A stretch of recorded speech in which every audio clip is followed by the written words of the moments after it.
Halo Sobat MD, dulur di lembur, baraya di desa, sobat di kota, saudara di mancanegara, best friend meski kalian alien. Halo, apa kabar semuanya?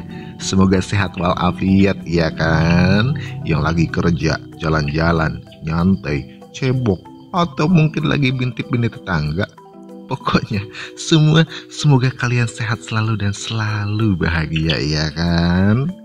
Oke, hari ini Mama akan membawakan cerita yang berjudul Top Player yang Dipaksa Kembali. Nah, sebelum dimulai, Mama ngingetin nih ya, jangan lupa like dan subscribe-nya ya guys ya. Biar semuanya jelas ya kan. Biar nggak seperti hubungan ini. Entah kalian ke KUA, kantor urusan agama, atau mungkin KUD, kantor urusan dedek. Hai, obrolan cinta setiap saat, rindu tiap waktu, dipakai tiap sore, tapi nggak nikah-nikah. Ya, nggak jelas itu nggak enak ya kan? Jadi, biar enak, tunjukkan kejelasan kalian dengan like dan subscribe-nya. Kalau udah, yo, kisah lama-lama, nanti keburu disambar orang ya kan? Lanjut.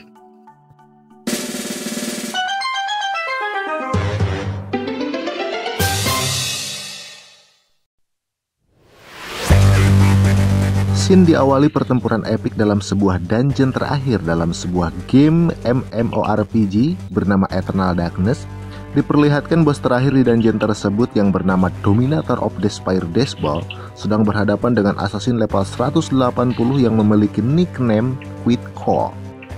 Pertempuran epik pun diperlihatkan keduanya. Bos itu pun menyerang dengan semburan napas apinya, tapi dengan sigap assassin tersebut melompat ke atas lalu dia mengeluarkan skill Brave Price. Skill ini ketika memegang senjata akan menyebabkan 14.000 damage dan mengurangi 20 defense lawan selama 5 detik. Sambil manuver, assassin itu berkata, "Sekarang giliranku." Dan serangannya tepat mengarah ke punggung bos tersebut dan terlihat dagger itu sudah menancap di sana. Namun, tiba-tiba bos tersebut memasuki mode berserknya. Assassin itu pun sontak kaget. Sial. Mode berserknya benar-benar di luar ekspektasiku. Terlihat bos tersebut sedang mengumpulkan aura di mulutnya, hingga assassin itu pun terlempar jauh dan menabrak dinding goa hingga retak. Sialan, seranganmu ini cukup kuat. Aku bisa mati tadi kalau aku tidak waspada dalam detik-detik terakhir. Setelah selesai mengumpulkan aura di mulutnya, bos itu pun menyerang ke arah assassin itu. Namun sebelum serangannya sampai, assassin itu pun langsung mengeluarkan skillnya. Skill After Image. Skill ini melompat ke depan sampai jarak tertentu dan serangan selanjutnya akan menghasilkan 100% critical damage. Dan assassin itu pun menyerang dengan skill After Image-nya.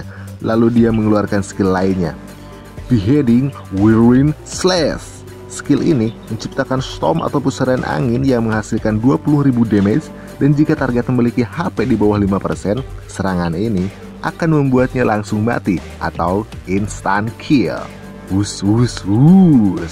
Notif muncul. Selamat, kau berhasil mengalahkan Dominator of the Spire Deathball. Selamat, kau mendapatkan hadiah eksklusif dari server Dominator of Apocalypse. Hadiah dari sistem Seed of Depression. Terlihat di layar sebuah komputer, assassin itu berhasil mengalahkan bos terakhir di last dungeon di game tersebut. Akhirnya, selama 10 tahun bermain game ini, menjadi satu-satunya orang yang bisa mengalahkan bos terakhir, itu memang sebuah kebanggaan. Nampak seorang player dari assassin level 180 tadi sedang berbangga karena berhasil mengalahkan bosnya sebelum server dari game itu ditutup. Nampak terlihat dia sedang menatap layar komputernya, melihat-lihat hasil drop item dari pertempuran tadi. Jadi ada hadiah eksklusif ya. Tapi kalau servernya ditutup, mau sebagus apapun ya buat apa? Dia pun menyesalkan servernya ditutup. Entah mungkin developernya terlilit hutang pinjol, atau mungkin bangkrut karena terlalu banyak nyimpen cabai-cabean, atau mungkin terlalu banyak main ke karaoke. Ya, gak tahu gitu ya kan. Jadi itu biarkan aja lah urusan mereka. Kita mah nikmati aja manuannya aja, oke? Lanjut. Sedang fokusnya menatap layar komputer, tiba-tiba muncul kilatan-kilatan berwarna biru dari dalam game tersebut. Dia juga bertanya-tanya, Hah? Cahaya apa itu? Namun, dia menganggap mungkin itu karena dia yang terlalu banyak bermain game semalaman. Jadi, sekarang dia banyak berhalusinasi. Namun, tiba-tiba layar komputernya blank. Lalu muncul notif. Mengaktifkan server kembali dalam waktu 3 detik. 3, 2, 1. Dia kaget. Lah, servernya kok tiba-tiba diaktifkan lagi? Ternyata server diaktifkan lagi dibarengi dengan bumi yang bergetar dan berguncang hebat. Dia pun lalu keluar dan melihat apa yang terjadi. Namun, apa yang dia lihat kini benar-benar jauh di luar nalar. Bumi berguncang, tanah terbelah, manusia berhamburan. Kilatan-kilatan cahaya keputusasaan menyambar. Retakan semakin besar. Dari dalam retakan terlihat tatapan-tatapan mengerikan dari mata merah menyala. 1, 2, semakin lama semakin banyak.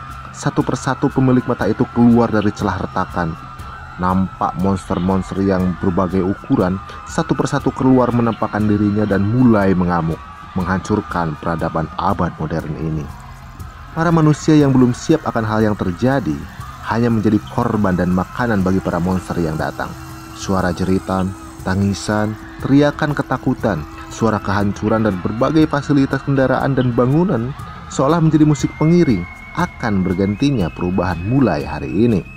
Melihat kengerian yang terjadi di luar sana, Wang Yan lari ke dalam rumah dengan cepat-cepat menutup gardengnya agar tak terlihat dan tak menjadi incaran bagi para monster yang sedang mengamuk di luar sana.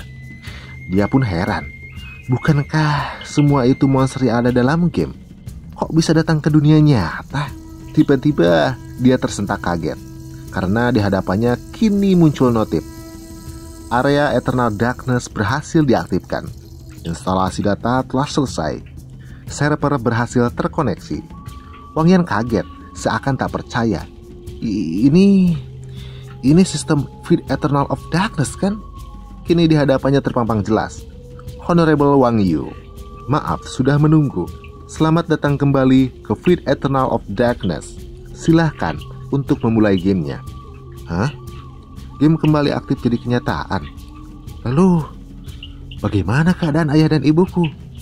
Lalu dia pun teringat akan keadaan ayah dan ibunya. Di tengah kekhawatiran akan orang tuanya, tiba-tiba HP-nya berbunyi. Dan rupanya panggilan itu datang dari ayahnya.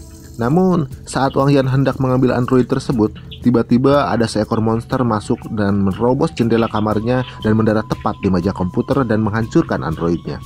Nampak di sana monster goblin level 2. Wang Yan pun merasa kesal. Sialan. Game tetaplah game. Realitas adalah realitas.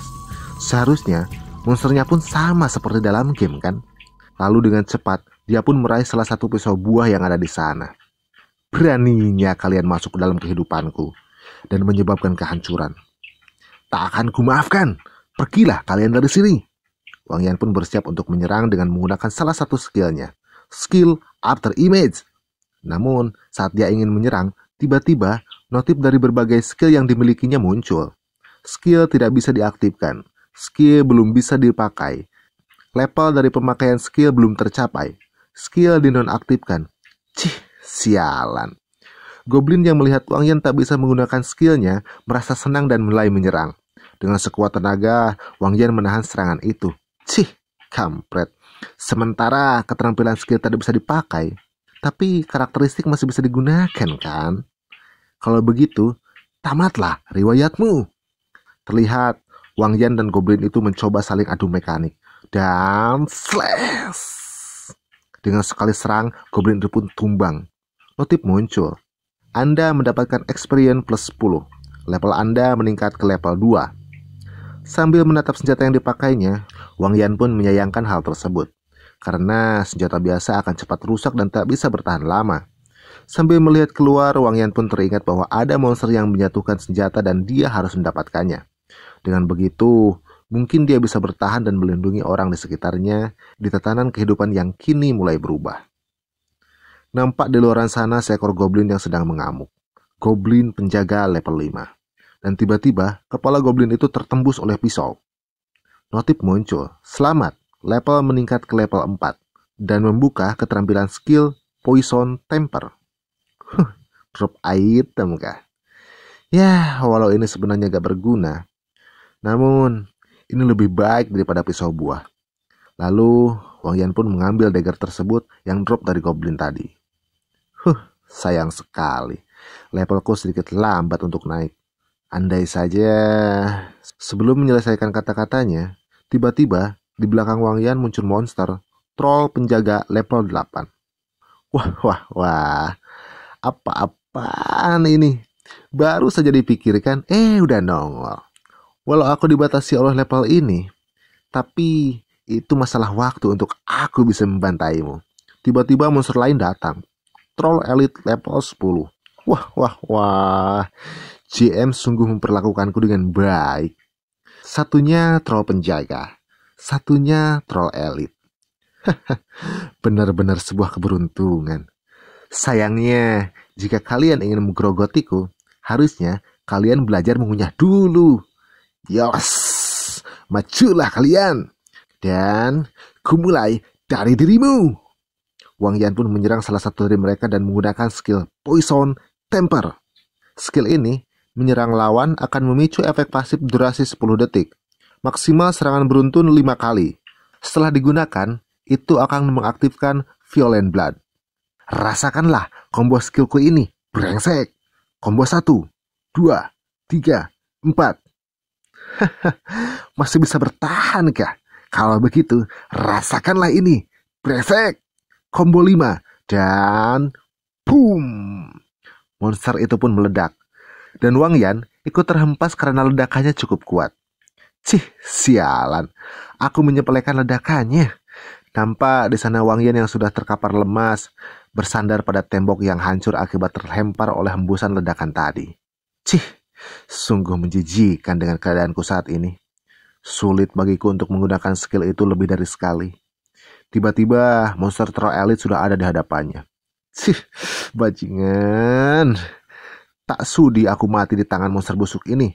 Namun, saat monster itu mencoba menyerang, waktu seakan berhenti. Dan tiba-tiba, notif muncul. Seed of Despair telah diaktifkan.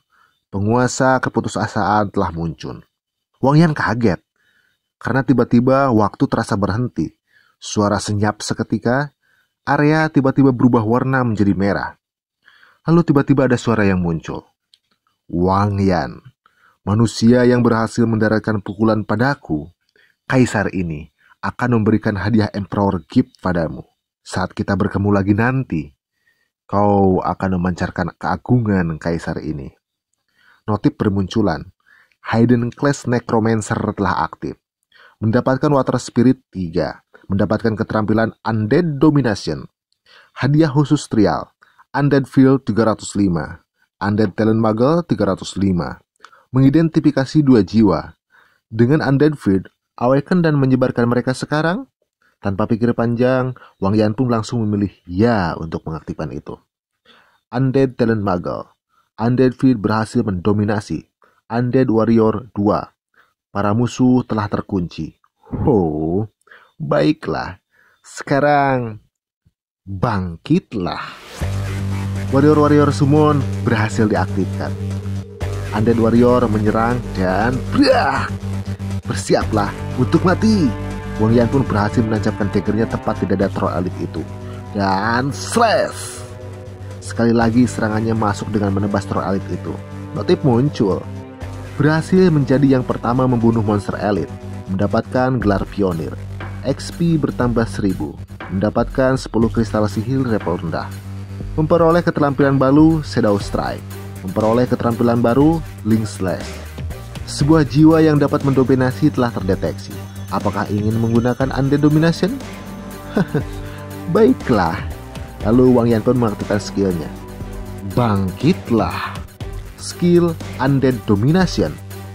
Skill ini, seorang Necromancer memiliki 50% kesempatan untuk mengubah jiwa dari musuh yang dibunuh menjadi pasukan Undead. Notif muncul. Waktu uji coba Anda telah habis. Sialan. Kenapa cepat sekali uji cobanya? Baiklah, aku akan memeriksa dan menganalisa job baruku ini. Lalu Wang Yan pun menganalisa job barunya. Sin berpindah ke tempat yang tak jauh dari Wang Yan berada. Monster yang ukurannya cukup besar muncul. Teriakan histeris terdengar. Buset, Cyclops level 20. Ini merepotkan. Kalau aku sampai ketahuan olehnya, ini akan benar-benar merepotkan. Lebih baik aku mundur dulu.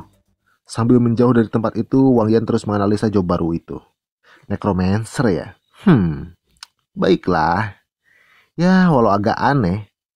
Karena selama 10 tahun aku bermain, belum pernah aku mendengar ada orang yang mendapatkan job tersembunyi Necromancer atau Magi Update. Dengan Ghostfire, aku bisa memanggil Undead Warrior. Gak buruk. Sepertinya ini adalah kemampuan lebihku sekarang. Tapi sepertinya aku gak boleh menunjukkan ini ke publik. Karena bisa-bisa aku yang dimusuhi. Sepertinya aku harus sembunyi-sembunyi dan tidak terlalu sering untuk memakai kemampuan job ini. Sampai kekuatanku meningkat. Lah, jumlah Ghostfire menentukan jobku ini. Sial. Kalau begitu, aku harus mengumpulkan Ghostfire sebanyak mungkin dong.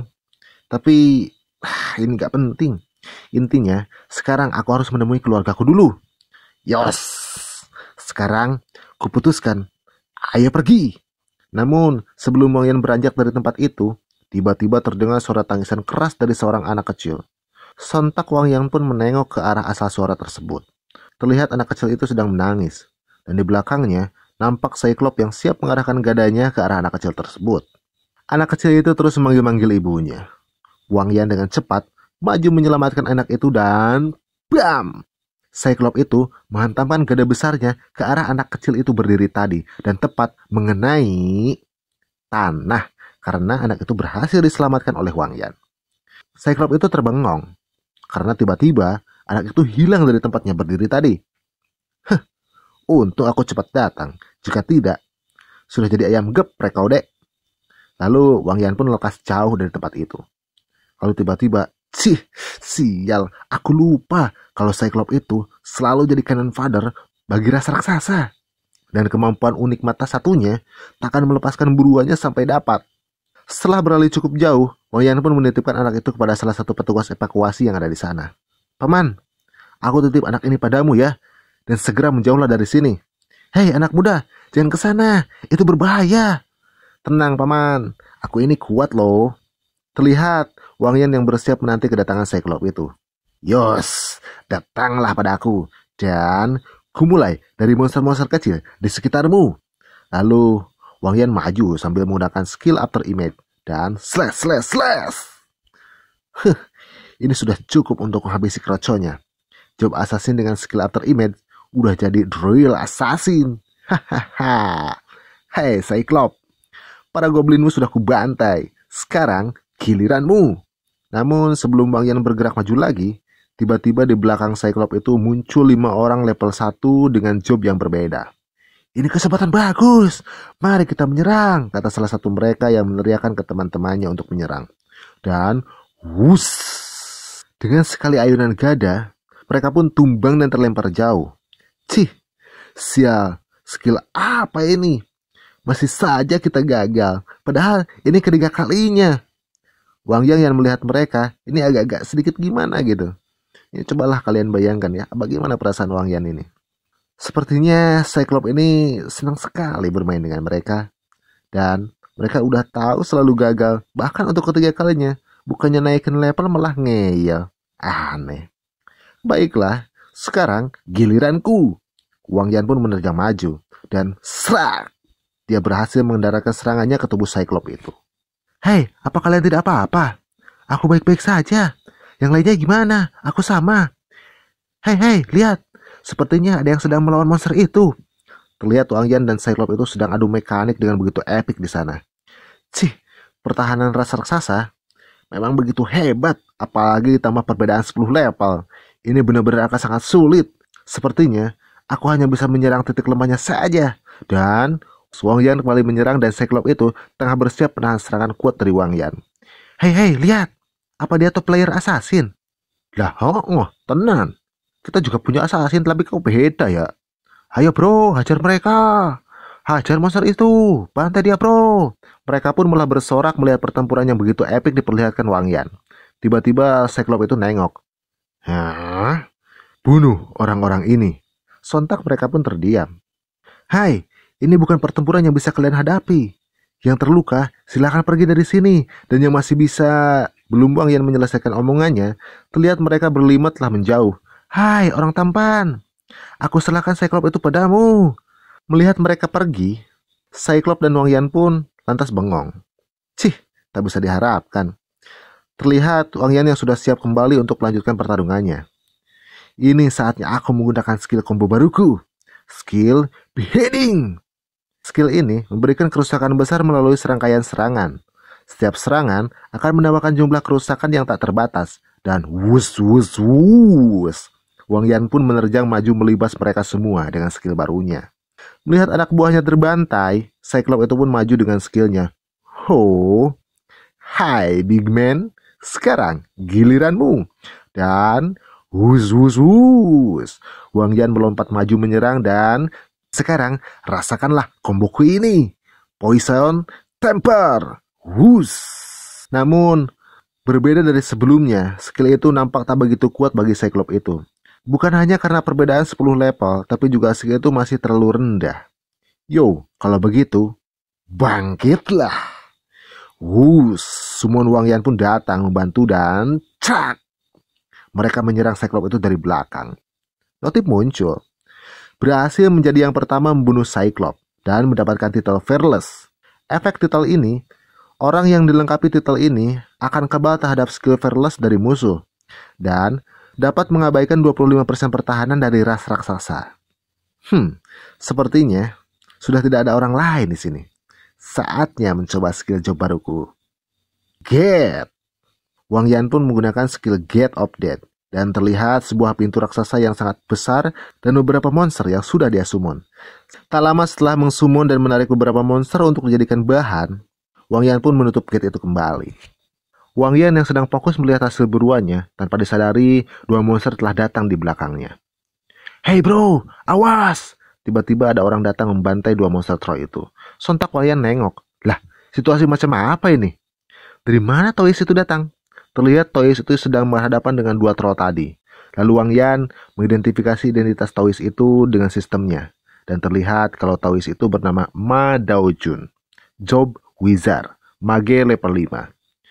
Wang Yan tidak menyangka kalau job dari Toys itu adalah Mage, karena dikiranya dia adalah warrior level 5. Karena Toys itu bertarung tanpa menggunakan skill magic layaknya Wizard atau Mage.